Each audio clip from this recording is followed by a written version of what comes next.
warahmatullahi wabarakatuh.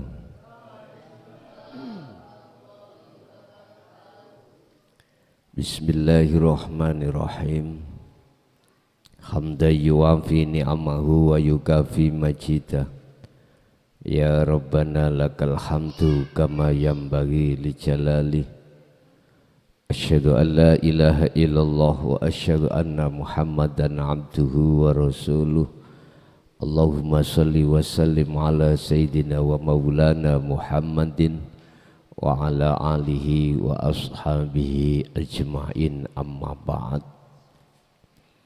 Khardudul kiram dumateng para sepuh, bini sepuh, dumateng para alim, para ulama, tokoh masyarakat, tokoh agama, khususnya Dusun Rangka, Desa Sumberjati, Kecamatan Mojoanyar, Mojokerto. Jamaah yang hadir di majelis maupun di luar sana, kulluhum ajmain rahimakumullah.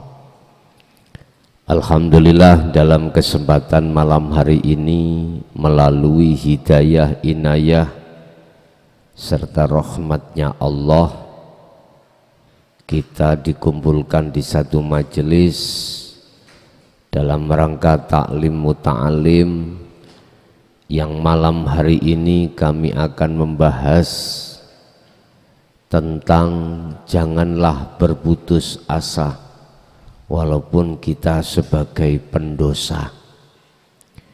Janganlah kita berputus asa untuk bisa bertemu Allah sekalipun kita adalah pendosa. Hal itu Allah tuangkan di dalam surah Az-Zumar ayat 53. Az-Zumar ayat 53. Kul, katakan Muhammad, ya ibadi, he kawulo ingsun. Allah, rupane alladzina wong akeh asrafu kang podo agawe ngliwati wates sira kabeh. Niki napa? Katakanlah Muhammad terhadap orang-orang yang setiap saat dan waktu melakukan kesalahan pada Allah. Asrofu niku melebihi batas. Istilah dosa ngoten tidak hanya dosa dilakukan oleh jasmani saja, tetapi dosa itu juga dilakukan oleh rohani kita. Apa dosa rohani kita? Apa kesalahan kita yang melebihi batas di mata Allah secara rohani? Hati kita bercinta, bersukaria, mencintai, menyembah, memuja, memuji selain Allah. Hati kita beriman selain Allah. Contoh, ini contoh. Malam hari ini buat saya, dalam hati saya yakin, merasa kalau munculnya ngaji itu datangnya dari diri saya. Ini berarti kula niki, saya ini telah menyekutukan Allah dengan makhluk yang berbentuk saya. Bukti di dalam hatiku merasa aku yang menyampaikan, ini berarti saya telah beriman ada selain Allah yang berkuasa, selain Allah yang bisa, dan atau terhadap jenengan. ngimani, beriman bahwasanya apa yang muncul ngaji ini jenengan punya iman datangnya dari saya makhluk mukhlason. Inilah Bapak Ibu yang namanya pendosa itu. Inilah asrofu yang disebut melampaui batas. Padahal sudah ditegaskan sifat seluruh manusia itu adalah la haula wala quwata. Tidak punya daya upaya apapun, termasuk ngaji, memberikan tausiah, berjalan, melihat, mendengar, berucap, apapun. Manusia itu tidak punya daya upaya untuk melakukan hal itu. Wala quwata, dan kekuatan apapun tidak punya. Tetapi ketika saat munculnya daya upaya pada diri siapapun itu, illa bil, datangnya kan dari Allah. Lah, ketika kita beriman dan ngimani datangnya itu tidak dari Allah, bahkan dari mukhlason, berarti jenengan imannya bermasalah. Berarti kita masih dalam kondisi sebagai orang-orang yang melebihi batas, mengadakan sesuatu yang menyerupai Allah dalam hal konteks apapun. Pun ala anfusihim, ing atase diri mereka yang melampaui batas itu. Nyun sewu tak ringkes, katakan Muhammad terhadap hambaku yang hatinya selalu berbuat dosa terhadapku, mengadakan iman selain aku. Katakan pada mereka apa yang dikatakan. La taknatu, ojo podo putus asa sira kabeh min rahmatillahi, dari rahmatnya Allah. Mana rahmat yang dimaksud rahmat Allah? Pengampunan. Jangan pernah karena kau merasa dirimu itu sudah bertumpuk-tumpuk yang namanya dosa, akhirnya jenengan ini berputus asa.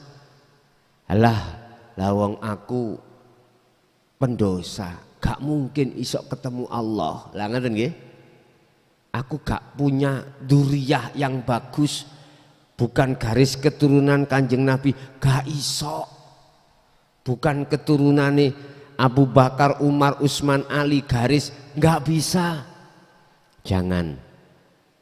Lawang kita bukan garis dari Syekh Abdul Qadir Jailani atau para kekasih Allah, gak bisa. Jangan begitu.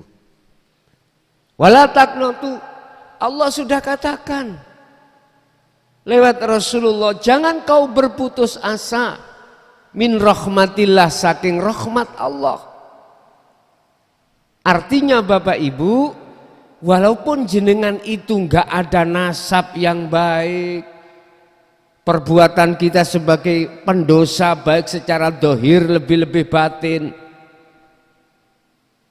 jangan pernah itu kau jadikan sebagai halangan untuk tidak kembali bertemu Allah.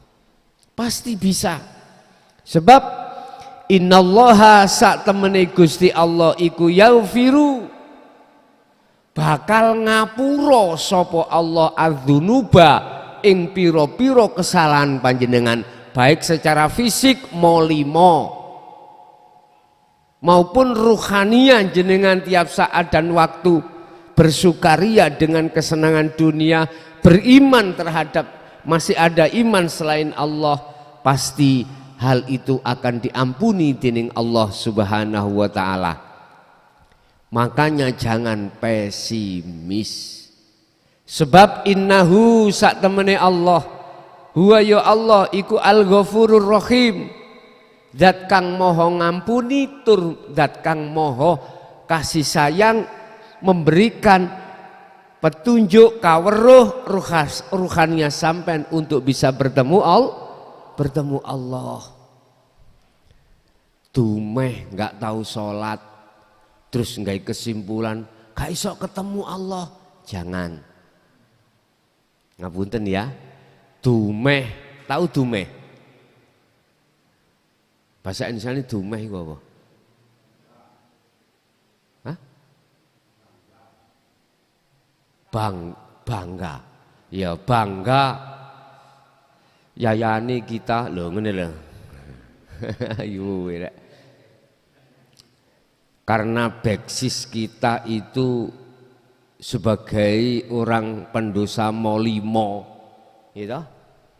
Tiap hari molimo, terus di situ kita nggak bisa ketemu Allah, enggak. Sing penting ayatnya tadi Allah katakan taknatu, jangan putus asa. Dengan kondisi jasmani dan rohaniah sampean iku orang yang terpuruk di mata manusia atau di mata Allah, ini tidak menjadi satu halangan jenengan itu untuk tidak bisa bertemu Allah, tidak. Lah terus bagaimana toh kula, langkah yang harus saya lakukan padahal saya itu dasarnya orang pendosa. Apa yang harus saya lakukan? Pertama, alladzina yastami'unal qaula, dengarkan, terimalah dan hayatilah apa wejangan-wejangan guru akhirat kita. Jangan buru-buru langsung ditolak, jangan. Kita dengarkan, kita resapi, walaupun kita meresapi saat ketika mau tidur, hayati. Terimalah ajaran wejangan yang telah disampaikan Rasulullah di jalur dinul haq yang sekarang diteruskan oleh guru-guru akhirat kita yang disebut tabi'ina sholihin. Iki para penerus setia Rasulullah. Berarti ilmu kaweruh ini setelah itu wayat tabi'una ahsanah, jalankan manuto siro, taatlah, lakukan apa petunjuk-petunjuk ilmu yang sudah kita dapatkan itu di setiap saat dan waktu. Kesimpulannya, belajarlah hati untuk mengimani, meyakini dengan sepenuh kesadaran hati apa yang timbul dalam diri kita ataupun yang dari luar diri kita semata-mata itu karena datangnya dari Allah. Apapun ini, jenengan fokuskan hati di wilayah ini. Apapun yang kita jalankan secara fisik, hatimu harus belajar terus meyakini, mengimani, bahkan merasakan semua itu datangnya dari Allah. Kalau ini sering jenengan lampai, bahkan disertai dengan dzikir sir di dalam hati, keluar masuk nafas Allah seperti itu, maka aku yakin Yang tadinya kita itu bersukaria, jasmani ini selalu molimo, dengan sendirinya akan berhenti dengan sendirinya. Dengan sendirinya. Perbuatan-perbuatan secara fisik itu nanti akan dihentikan Allah. Ini dengan sendirinya. Satu. Nomor dua, ruhaniah jenengan dengan sendirinya akan dilepaskan Allah dari iman-iman yang dijadikan nafsu sebagai kesempatan, yaitu terhadap selain Allah. Iman-iman dalam hati sampean kali kula, hati ini selain Allah, dengan sendirinya akan dibersihkan Allah. Itulah maksud la ilaha illallah. Bersihkan, tiadakan iman dalam dirimu yang selain Allah. Ini disebut nafi. Tiadakan apa yang sudah masuk di dalam hati kita, iman selain Allah tadi, tiadakan. Kalau ini sudah jenengan tiadakan, isbat illallah, maka dengan sendirinya dalam hati jenengan iku imannya hanya pada Allah. Ini otomatis sudah. Allah dawuh dalam surah Al-Baqarah 256, wa may yakfur bittaghuti wa yu'min billah. Barang siapa yang membersihkan dalam hati iman selain Allah, wa yu'min billah, maka dia imannya akan benar pada Allah.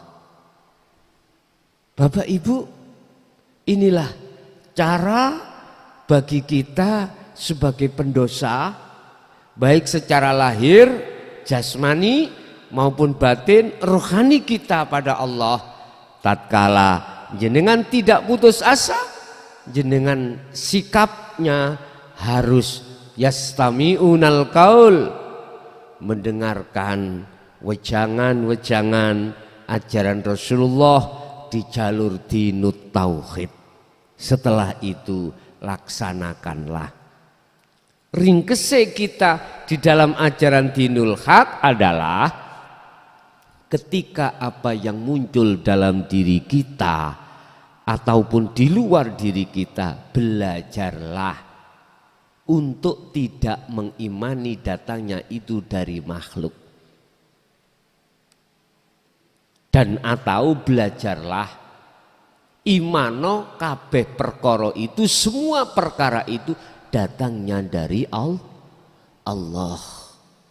Yang Allah itu ada di dalam dan di luar diri jenengan.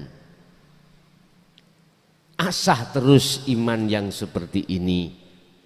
Tatkala Anda sudah mau melaksanakan tindakan ini, apalagi mau disertakan zikir sir, lewat napas keluar masuk Allah, begitu, maka secara otomatis perilaku molimo jasmani ini nanti dengan sendirinya Allah menghapus, artinya dengan sendirinya kau tinggalkan. Kalau nggak percaya coba, ini yang terjadi seperti itu. Itu secara jasmani. Pasti jenengan, hati jenengan didorong oleh Allah untuk tidak suka. Yang tadinya jenengan itu tadi, mohon maaf, sukanya itu tahu mau limong nggih sampean nggih? Dengan sendirinya Allah menanamkan hatimu untuk tidak suka nanti. Teman-temanmu akan heran. Makanya bahasa saya tidak perlu saya obrak di desa saya itu, karena saya statusnya pemegang wilayah. Cukup saya kasih cara untuk berzikir ini, dengan sendirinya dia tinggalkan. Yang tadinya suka berzina, Allah pasti menanamkan dalam hatinya untuk tidak suka. Justru Allah menanamkan dalam hatinya itu adalah rindu. Rindu ingin bertemu Allah. Itu secara fisik loh ya. Nah, secara rohani jenengan akan semakin lama akan meninggalkan sifat-sifat yang tercela. Otomatis inilah yang dimaksud tidak ada Tuhan selain Allah. Yang dimaksud tauhid la ilaha illallah. Perbuatan nafi menghilangkan, meniadakan iman yang sudah bersarang dalam hati, iman terhadap selain Allah itu nanti akan hilang. Setelah itu isbat, mengisbatkan, menetapkan iman hanya pada Allah. Sesuai apa yang dikatakan Allah dalam satu ayat, barang siapa yang terus belajar mengasah meninggalkan iman selain Allah dalam segala hal perkara apapun, wa yu'min billah, dia pasti imannya akan sesuai iman yang pada Allah. Inilah yang dimaksud Kanjeng Nabi Ibrahim ketika beliau itu dikatakan imannya sudah ihsan. Inni wajjahtu wajhiya lilladzi fataras samawati wal ardo hanifan. Jadi wajah beliau, wajah rohani beliau, yaitu iman beliau jatuhnya pada wajah Allah. Wajah Allah itu adalah hidup yang menguasai segala hal apapun. Ketika hati condongnya di situ hanifan, wa ma ana minal musyrikin. Inilah tauhid murni. Dan saya, kata Ibrahim, bukan termasuk golongan orang yang menyekutukan Allah. Oleh sebab itu, lewat surat Az-Zumar ayat 53 ini, bagi kita yang pendosa dulunya, janganlah itu menjadikan penghalangmu atas rahmat Allah. Sing dimaksud mir rahmatillah, rahmat Allah itu adalah bertemunya jenengan terhadap Allah. Memang Pak, ketika ruh itu bisa dikatakan bertemu terhadap Allah, harus bebas dosa Pak, harus bebas. Makanya jenengan saya kasih teori, saya kasih tip bagaimana semua dosa jasmani dan rohani bisa logrok hanya satu. Qiyamau wa qu'udan wa ala junubihim. Baik berdirimu, rukukmu, sujudmu, dudukmu, berbaringmu, segala aktivitas apa yang kau lakukan, tolong hatimu tetap meyakini, merasakan munculnya perkara itu tidak dari diri Anda tapi diri Allah dan atau yang di luar. Jujur aja Pak, kita sebetulnya itu manusia itu pendosa. Iya, mantan pendosa Pak. Tidak hanya pendosa secara jasmani, lebih-lebih rohani.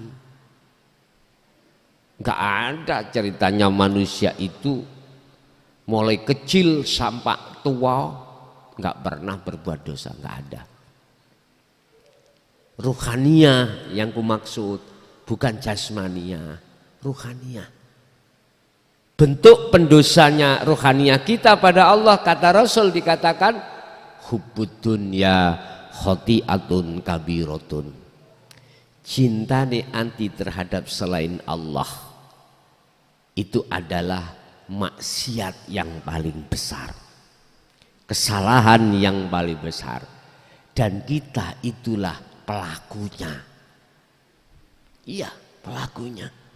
Nah, oleh karenanya ini ayat Allah turunkan sebagai motivasi terhadap kita yang kita sudah lama banget menyekutukan Allah dengan yang lain, masih ada harapan kita untuk mendapatkan rahmat. Yang dimaksud rahmat itu adalah bertemunya kita terhadap Allah. Otomatis hal itu setelah terjadinya pengampunan. Nah, pengampunan itu terjadi ketika kita sudah tidak mau lagi beriman selain Allah. Bapak Ibu, itulah mungkin sedikit apa yang telah diberikan Allah, tapi secara ringkas inti perilaku semuanya itu muaranya ada di situ. Oleh sebab itu, tolong sekali lagi dengan harapan hati yang tulus kepada Allah, bersimpuhlah hatimu di depan Allah atas semua segala dosa-dosa kita biar diampuni Allah Subhanahu wa taala. Oke, kita masuk dalam sesi tanya jawab. Barangkali ada yang perlu ditanyakan, monggo kami persilakan.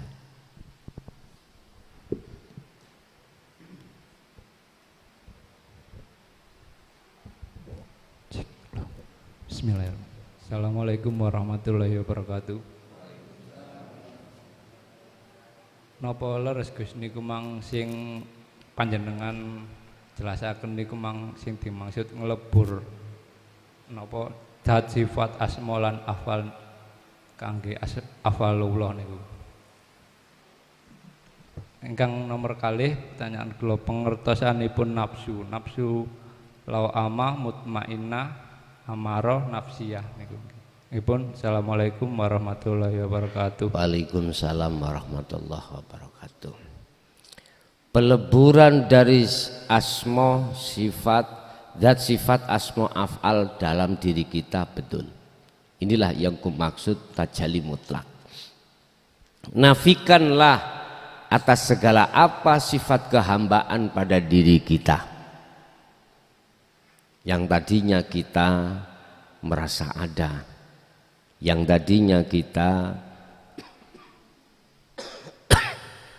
merasa bisa, yang tadinya kita berbagai macam, itu harus dinafikan. Intinya iman yang selain Allah yang sudah kadung masuk di dalam hati kita lepas. Contoh tadi lah, jenengan kok ya punya iman awalnya, datangnya tausiah ini dari makhluk mukhlason, hilangkan, nafikan. Setelah jenengan itu sudah tidak beriman terhadap makhluk, maka otomatis muncul dalam hati jenengan datangnya tausiah itu dari Allah. Ini contoh kecil. Kalau pribadi kita, segala apapun atas kemakhlukan ini yang berperan, sisihkan. Baik sifat, baik zat maupun af'al ataupun asma, lepas. Kalau ini sudah lepas, maka itulah yang disebut zatullah, sifatullah, asmaullah, af'alullah. Yang kedua, masalah nafsu.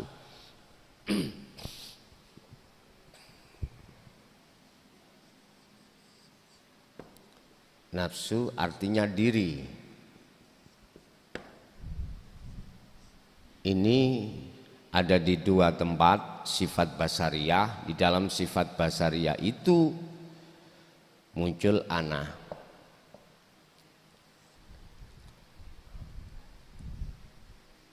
Nafsiyah dengan amarah. Nafsu ana, ingsun. Kalau diri kita terkuasai oleh sifat basariyah, maka yang muncul adalah keanaan, keakuan diri makhluk. Aku sing ngaji, aku sing krungu, aku sing ngomong, akunya diri hamba. Ini sifat basariyah. Munculnya dari nafsiyah dan amarah. Nanti kalau kalau terjadi sesuatu yang tidak cocok menurut sifat basariah kita, amarah muncul, muring-muring. Contoh ini. Biasanya kita itu sebagai seorang suami, jam 6 sudah berangkat kerja. Ibu biasanya habis sholat subuh langsung masak.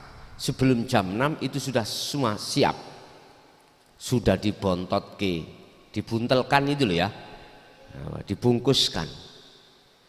Tapi ketika si suami itu mau bangun, kok melihat istri kok ya ngorok, dulinan HP, nggak mau masak, entah lupa, entah keturun, nggak tahu. Pokoknya jam 6 berangkat, nggak ada yang dimakan. Karena istri belum masak. Padahal beras siap, uang siap, semuanya siap. Akhirnya apa? Marah-marah toh? Bapak marah-marah. Dan atau biasanya pagi itu sudah cemepak kopi. Tapi ketika jenengan sebagai suami bangun, kok gak ada kopinya? Mesti marah Pak, karena biasanya dikasih kopi, rokok sudah siap, padahal uang ya ada, semuanya sudah disiapkan, tapi si istri nggak mau membikinkan kopi, entah gara-gara tadi malam itu entah petotoan, entah gimana, loh muncul amarah. Inilah sifat basariah kita. Berarti ini tertanda yang namanya ruh terkuasai oleh nafsu. Yang pertama. Yang kedua, muncul anah, sifat basiroh, iki lawamah dan mutmainnah.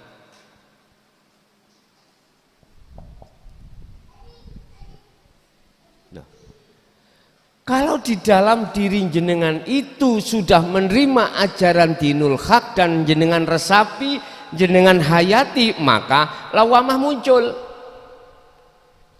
Getuni apa yang selama ini kita lakukan, kita sebagai pendosa. Itu berarti tertanda hati jenengan sudah masuk hidayah ini, sudah Anda terima. Iya ya, apa manfaat, guna lan manfaatnya saya mau limo ini. Lawamah muncul, getun Pak. Lah inilah awal proses taubatan nasuha. Diteruskan dengan pengajaran apa yang kukatakan tadi, berzikir sirul asrar atau belajar terus praktek hati untuk hanya beriman pada Allah. Apa yang muncul dalam diri kita ataupun di luar diri kita datangnya hanya dari Allah. Nah, apalagi ini jenengan tututi atau jenengan laksanakan, maka mutmainnah muncul. Ya ayyatuhan nafsul mutmainnah irji'i ila rabbik, kembali kepada Tuhannya. Otomatis perilaku jasmani, pendosa jasmani molimo pasti akan ditinggalkan. Bersamaan dengan rohani ini belajar untuk hanya beriman pada Allah. Itu namanya sifat basiroh. Tatkala ruhaniyah ini sudah masuk di dalam sifat basiroh, maka inilah yang kusebut muraqabah. Muraqabah menuju musyahadah. Sudah merasa dekat Allah itu terhadap kita. Kita itu sudah merasa kalau Allah itu dekat sekali. Anta'budallaha ka'annaka taroh. Jadi seakan-akan ketika kita melakukan aktivitas apapun, ketika kita itu beriman semuanya datangnya dari Allah, itulah yang dimaksud Rasul, seakan-akan kau bisa melihat Allah. Kalau tidak bisa melihat Allah, fa ilam taroh, jikalau kau tidak bisa melihat Allah, maka kau merasa seakan-akan selalu dilihat Allah. Terus itu dilakukan, maka tak hayal alias yakin akan masuk di dalam maqam musyahadah. Disitulah muncul ana, nafsu ana. Ananya bukan ana hamba, tapi ana itu adalah Allah. Itulah puncak dari segala laku si salik ketika suluk menuju kewusulan pada Allah. Ada lagi? Ibu? Ibu.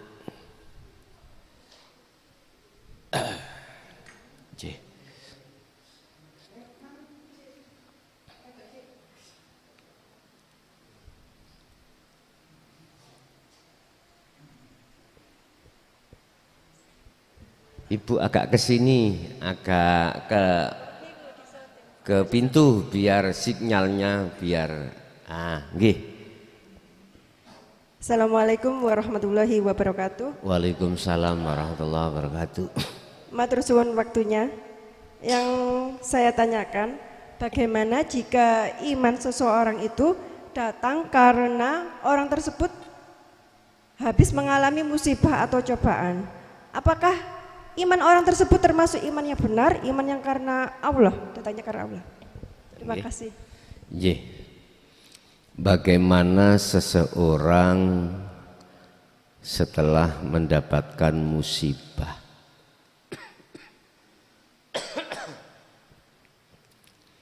apakah orang tersebut imannya sudah benar atau tidak? Tinggal pertanyaannya, Pak. In asobathum musibah qalu inna lillahi wa inna ilaihi raji'un. Kalau imannya dia itu betul-betul datangnya musibah itu dari Allah. Musibah itu apa? Cobaan. Yang mendatangkan itu Allah, tidak ada campur tangan makhluk siapapun, maka benar. Makanya ketika saat kita in asobathum, lamuno kui kenek terjadi ngenani musibah, ya faqalu, kembalilah kau pada Allah. Artinya imanmu itu jangan pernah mengatakan itu datangnya selain dari Allah. Dari Allah. Apapun musibah, Pak. Musibah itu macam dua, Pak.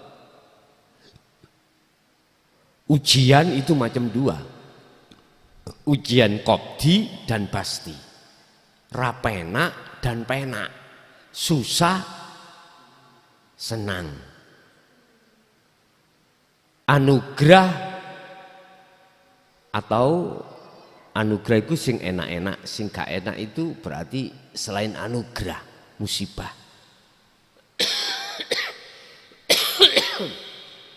Satu, tatkala dia itu beriman datangnya hal itu dari Allah, maka iman itu dikatakan yang benar. Tapi manakala dia itu beriman selain Allah datangnya musibah, maka imannya dia itu tidak benar. Contoh Dik wingi tahun kemarin kan ada COVID, Pak, ya. COVID itu berarti penyakit, ya. Bapak loro mati diputus COVID oleh pemerintah rumah sakit. Memang nggih. Kok ati sampean kali kula musibah itu datangnya karena penyakit, maka enggak benar. Sekalipun secara jasmani syariat itu sebagai sebab musabab. Tadi kan sudah saya katakan, selain Allah makhluk apapun itu sifatnya la haula wala quwata. Bisanya mematikan, bisanya mensakitkan.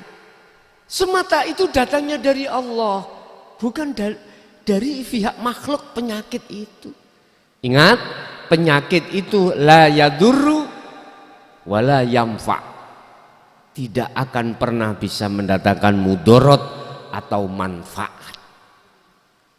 Berhubung kita melihat makhluknya, akhirnya jatuh iman kepada makhluk. Coba kalau iman hati sampai ikut jatuhnya melihat pada Allahnya, pasti iman jenengan pasti akan nang Allahnya. Hanya itu. Nggih, ada lagi?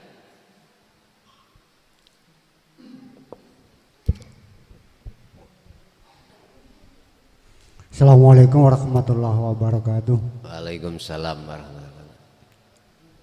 Bismillahirrahmanirrahim. Iki wonten insyaallah hadis Gus. Insyaallah dawuh ngeten. Awwalu wajibin alal insani ma'rifatul ilahi bistiqoni. Awal wajibin kawitan kang wajib alal insani ing atase manusa ma'rifatul ilahi kelawan ya agak dijauhkan Pak, mic-nya agak jauhkan gini biar jelas. Awalu wajibin alal insani ma'rifatul ilahi. Awalu tapi kawitan kang wajib alal insani ing atase manusa ma'rifatul ilahi ngawuri pangerane biistiqoni kelawan yakin lan nyoto. Niku dawuh insyaallah hadis ngoten sing intine niku dikengken nyumerapi dengan pangerane riyin.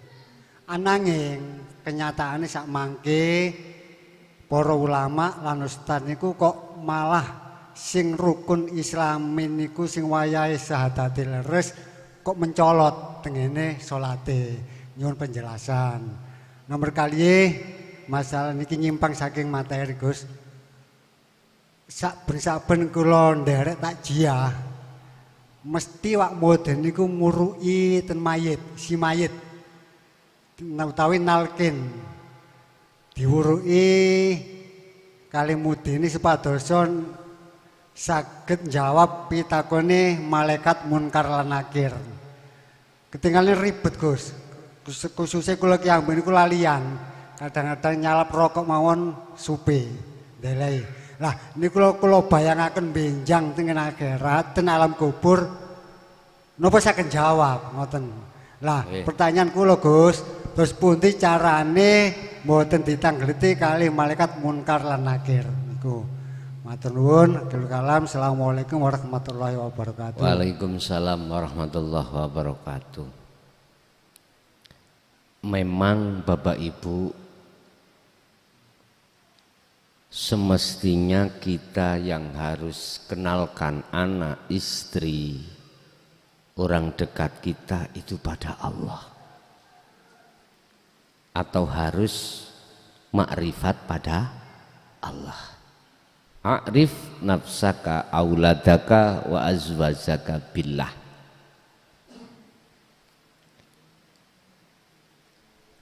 Sebetulnya, kita bicara sebetulnya, saya sangat setuju dengan apa yang telah didawuhkan oleh W.R. Supratman tentang masalah pembangunan. Bangunlah jiwanya terlebih dulu, bangunlah badannya. Artinya kita harus bertauhid pada Allah terlebih dulu.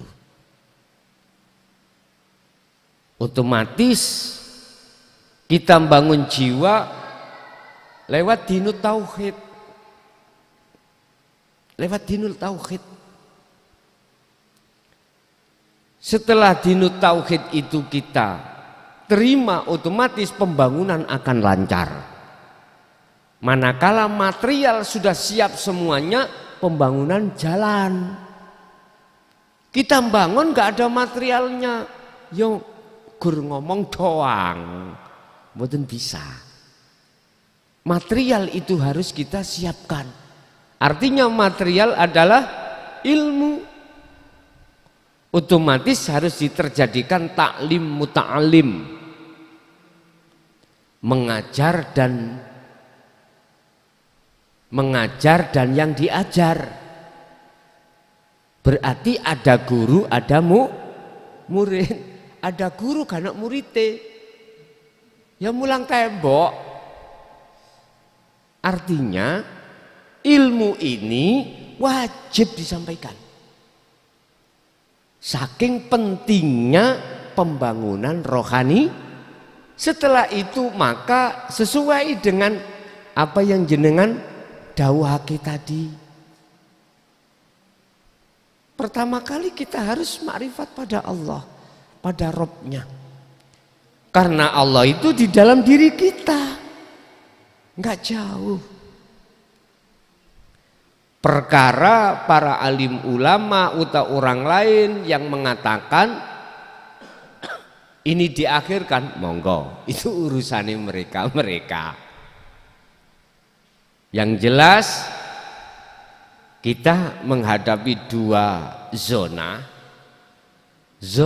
kehidupan dunia, zona kehidupan akhirat. Zona kehidupan dunia bisa dihitung berapa tahun, alias ada batas. Zona kehidupan akhirat khalidina fiha, artinya kekal, tidak ada batas. Kita lebih mementingkan mana? Kedua-duanya penting kata Rasulullah. Silakan secara zahiriyah kita di dunia ini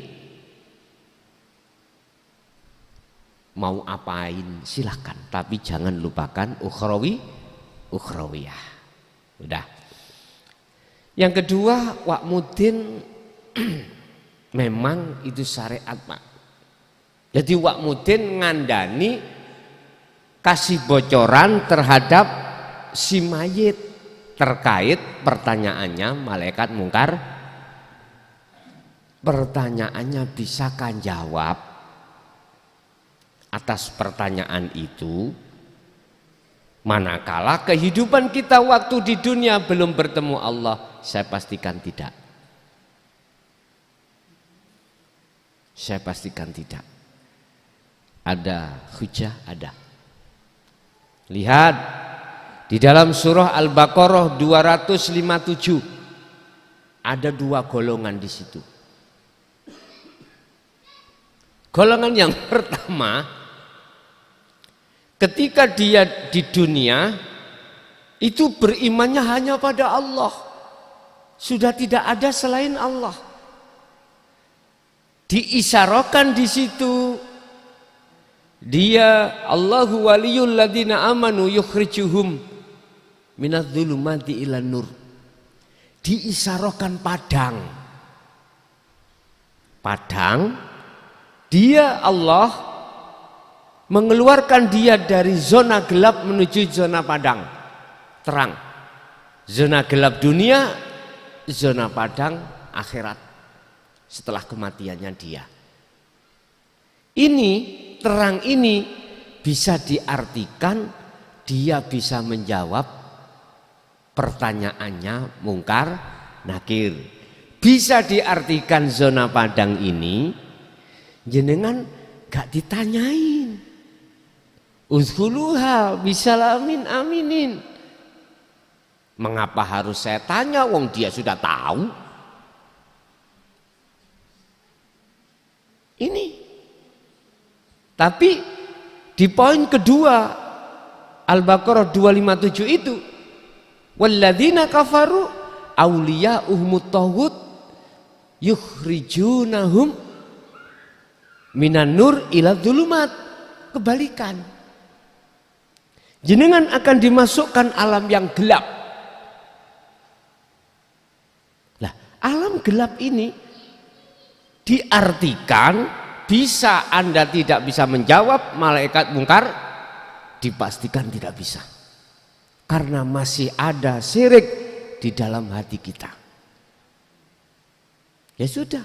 Akhirnya wa min waraihim barzahun ila yaumi yub'atsun. Itulah yang disebut alam barzah. Apa sih barzah? Dinding yang amat tebal, yang mengerangkeng, memenjara Anda ruhaniyah ini, tidak bisa keluar ke dunia, tidak bisa keluar ke akhirat, ila yaumi yub'atsun, sampai pada hari yang ditentukan oleh Allah, yaitu hari kebangkitan. Sebetulnya Pak Bu Wakmudin itu ditambahi, jangan bicara ya fulan sing mati. Jadi harus ditambahi yang hadir juga dielingkan. Asine ngelingno sing takziah, bukan yang mati sudah nggak ada kesempatan kok. Kita yang takziah aslinya. Makanya Wak Mudin ben gak salah nemen-nemen. Oke, nalkin iku sing mati terus ya ditambahi jenengan ingkang rawuh ndang bali yo imanmu hanya pada Allah gitu. Injih. Ada lagi? Cukup? Ibu cukup? Nggih. Bapak Ibu hadirin jamaah rahimakumullah. Itulah apa ilmu yang diberikan Allah, mudah-mudahan menjadi satu ilmu yang bermanfaat, barokah terhadap kita dan keluarga kita ila yaumiddin. Lahumul Fatihah.